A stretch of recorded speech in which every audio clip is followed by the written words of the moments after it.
छोड़ सकें। आपके पास हम लौटेंगे आपके पास हम शबाब, लेकिन ऋषभ मणि भी हमारे साथ हैं और वो इकाना स्टेडियम के बाहर से हैं। मैं इस वक्त, आप मुझे देख रहे हैं कि मैं ठीक इस वक्त मंच के सामने हूँ, मेरे ठीक पीछे मंच है, लोगों की आवाजाही यहाँ पर शुरू हो चुकी है, लेकिन स्टेडियम के बाहर कैसी हलचल है जानने के लिए सीधा ऋषभ का रुख करते हैं। बताइएगा ऋषभ, मैं तो देख रही हूँ पीछे तिरंगा झंडा लेके लोगों की एंट्री शुरू हो चुकी है, बीच बीच में म्यूजिक ऑन हो रहा है, देशभक्ति के गीत यहाँ पर जो है वो चलाए जा रहे हैं। बाहर आप क्या देख पा रहे हैं, क्या दिलचस्प तस्वीरें?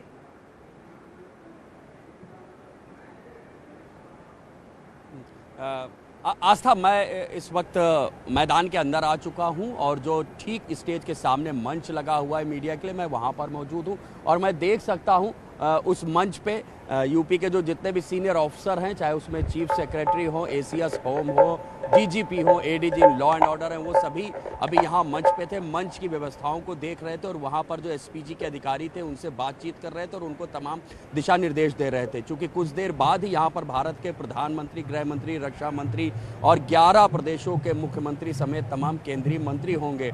ये मंच इस वक्त देश में, पूरे देश की निगाहें इसी मंच पर है। जितने भी ताकतवर लोग हैं, जितने भी बड़े बड़े पॉलिटिकल हस्ती हैं, वो सब इस मंच पे दिखाई देगी और इस मंच से ही सीधे सीधे संदेश दिया जा रहा है। आप देख सकते हैं मंच पे सीधे लिखा हुआ है, नए भारत का नया उत्तर प्रदेश। तो आज योगी आदित्यनाथ के शपथ ग्रहण के साथ ही भारतीय जनता पार्टी की सरकार इसी संदेश को जन जन तक पहुंचाना चाहती है कि योगी सरकार का जो पार्ट 2 है उसमें उत्तर प्रदेश को नए भारत का नया उत्तर प्रदेश बनाना है। कल हमने भी देखा था कि किस तरह से अमित शाह ने भी अपने भाषण में ये बात कही थी कि दूसरे नंबर की अर्थव्यवस्था बन चुकी है उत्तर प्रदेश और इसको पहले नंबर की अर्थव्यवस्था बनाना है और जितने भी डेवलपमेंट के सूचकांक हैं उन सभी सूचकांकों में उत्तर प्रदेश को ऊपर लेकर जाना है। उन्होंने बताया कि कानून व्यवस्था की हालत बहुत ख़राब थी और उसके बाद जब 2017 में योगी की सरकार आई और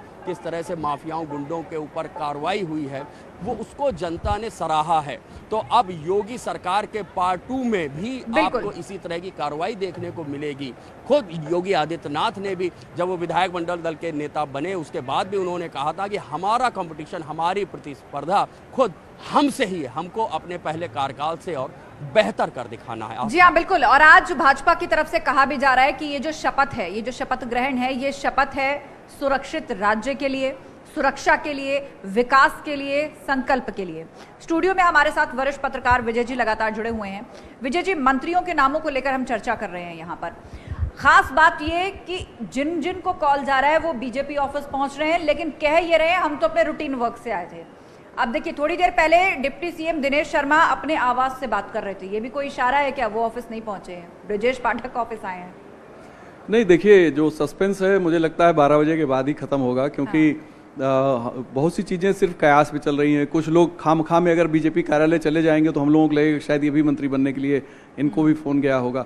तो थोड़ा सा सस्पेंस है और आने वाले आधे घंटे में मुझे लगता है कि चीज़ें ज़्यादा क्लियर होंगी। लेकिन इतनी सिक्रेसी रखने के पीछे का कारण समझ में नहीं आ रहा है, खासतौर पे जब एक ऐसा मंत्रिमंडल बनाने की बात है जो हम लोगों को अंदाज़ा ये है कि शायद एक 2024 का लोकसभा चुनाव या उत्तर प्रदेश की जो इंस्पिरेशन है कि भाई जो आकांक्षाएं हैं लोगों की कि हमें डेवलपमेंट ओरिएंटेड गवर्नमेंट चाहिए, हमें तेज़ी से विकास चाहिए, इंफ्रास्ट्रक्चर बेहतर चाहिए, ज़्यादा रोजगार चाहिए।